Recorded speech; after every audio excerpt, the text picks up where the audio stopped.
Hello नमस्कार, welcome to Gargi news India में आस्था शर्मा। तो आइए आज की बड़ी खबरों पे नजर डालते हैं।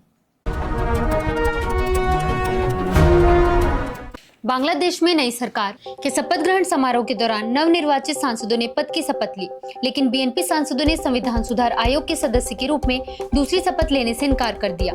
बीएनपी का कहना है कि इस परिषद का प्रावधान अभी संविधान में शामिल नहीं है, इसलिए वे दूसरी शपथ नहीं लेंगे।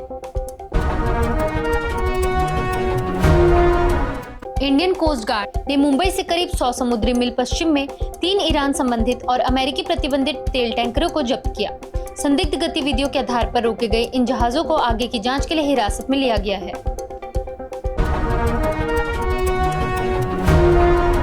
कांग्रेस छोड़ने के बाद नवजोत कौर सिद्धू ने राहुल गांधी पर तीखा हमला बोलते हुए कहा, आप उस कुर्सी के लायक नहीं हैं। उन्होंने कहा, जमीन की हकीकत से जुड़े रहना जरूरी है। आप सपनों की दुनिया में रहकर राजनीति नहीं कर सकते। विदेश मंत्री एस जयशंकर ने कहा कि अब देशों के फैसले में अर्थशास्त्र से ज्यादा राजनीति और सुरक्षा को प्राथमिकता दी जा रही है। उन्होंने कहा कि दुनिया उत्पादन, वित्त और बाजार हिस्सेदारी के हथियारीकरण तथा निर्यात नियंत्रण को कड़ा करने के दौर से गुजर रही है। प्रधानमंत्री नरेंद्र मोदी अगले सप्ताह उत्तर प्रदेश में उत्तर भारत की पहली सेमीकंडक्टर यूनिट की आधारशिला रखेंगे और नमो भारत कॉरिडोर का उद्घाटन करेंगे। मुख्यमंत्री योगी आदित्यनाथ ने बताया कि 21 फरवरी को गौतम बुद्ध नगर में सेमीकंडक्टर यूनिट का शिलान्यास होगा, जो प्रदेश को हाईटेक मैन्युफैक्चरिंग हब बनाने की दिशा में एक बड़ा कदम है। भारत अमेरिका रक्षा साझेदारी लगातार मजबूत होती जा रही है। भारत में अमेरिकी राजदूत सर्जियो गौ ने कहा कि दोनों देशों के संयुक्त प्रयास एक सुरक्षित और स्थिर इंडो पैसिफिक क्षेत्र के लिए बेहद अहम है। उन्होंने जोर देकर कहा कि रक्षा सहयोग और रणनीतिक तालमेल से क्षेत्रीय सुरक्षा को नई मजबूती मिल रही है। सुप्रीम कोर्ट ने राजनीतिक नेताओं और उच्च संवैधानिक पदाधिकारियों को सार्वजनिक बयानों में संयम बरतने और संविधान के मूल्यों का पालन करने की नसीहत दी है। कोर्ट ने चेतावनी दी कि विभाजनकारी बयानबाजी लोकतंत्र और सामाजिक भाईचारे के लिए गंभीर खतरा बन सकती है। फ्रांस के राष्ट्रपति इमैनुअल मैक्रोन ने अपने 3 दिवसीय भारत दौरे की शुरुआत मुंबई से की, जहां संस्कृति, व्यापार, टेक्नोलॉजी और रक्षा सहयोग मुख्य एजेंडा है। मुंबई पहुंचते ही मैक्रोन ने मरीन ड्राइव पर मॉर्निंग जॉग कर सभी को चौंका दिया। आम लोगों के बीच उनकी मौजूदगी चर्चा का विषय बन गई। बांग्लादेश की राजनीति में बड़ा बदलाव देखने को मिला है। तारिक रहमान ने देश के नए प्रधानमंत्री के रूप में शपथ ले ली है। राष्ट्रपति मोहम्मद शहाबुद्दीन ने उन्हें पद और गोपनीयता की शपथ दिलाई। नए प्रधानमंत्री के साथ 25 कैबिनेट मंत्रियों और 24 राज्य मंत्रियों ने भी शपथ ग्रहण किया। पश्चिम बंगाल की मुख्यमंत्री ममता बनर्जी ने चुनाव आयोग पर तीखा हमला बोला है। उन्होंने कहा कि चुनाव आयोग एक तुगलकी आयोग की तरह काम कर रहा है और लोगों को आतंकियों की तरह टारगेट किया जा रहा है। ममता बनर्जी का आरोप है कि चुनाव आयोग सुप्रीम कोर्ट के आदेशों की अवहेलना कर रहा है और मतदाताओं को निशाना बनाकर लोकतंत्र को कमजोर कर रहा है। विदेश मंत्री एस जयशंकर ने कहा कि आने वाले समय में देशों के फैसलों में अर्थव्यवस्था से ज्यादा राजनीति और सुरक्षा अहम भूमिका निभाएंगे। उन्होंने कहा कि दुनिया आज उत्पादन और वित्त के हथियारीकरण को देख रही है, जहां बाजार हिस्सेदारी का इस्तेमाल दबाव बनाने के लिए किया जा रहा है। संयुक्त राष्ट्र के महासचिव एंटोनियो गुटेरेस ने भारत की भूमिका की सराहना करते हुए कहा कि विश्व समुदाय के एजेंडे में भारत का स्थायी योगदान हमारे लिए अत्यंत महत्वपूर्ण है। यूएन में भारत की भूमिका पर पूछे गए सवाल के जवाब में गुटेरेस ने कहा, सबसे पहले हमें भारत के प्रति गहरी कृतज्ञता है, खासकर संयुक्त राष्ट्र शांति मिशनों में भारत की सक्रिय और महत्वपूर्ण भागीदारी के लिए। फ्रांस के राष्ट्रपति इमैनुअल मैक्रोन ने प्राइम मिनिस्टर नरेंद्र मोदी से मुलाकात के दौरान कहा कि भारत फ्रांस संबंधों में आज एक नए अध्याय की शुरुआत हो रही है। दोनों देशों ने रक्षा सहयोग मजबूत करने और क्रिटिकल टेक्नोलॉजी के क्षेत्र में साझेदारी बढ़ाने को प्राथमिकता बताया। भारतीय तटरक्षक बल ने ईरान से जुड़े और अमेरिका द्वारा प्रतिबंधित 3 तेल टैंकरों को मुंबई तट से करीब 100 नॉटिकल मील दूर इंटरसेप्ट कर जब्त किया। यह कार्रवाई समुद्री क्षेत्र में संदिग्ध गतिविधियों और प्रतिबंधित तेल व्यापार पर रोक लगाने के तहत की गई।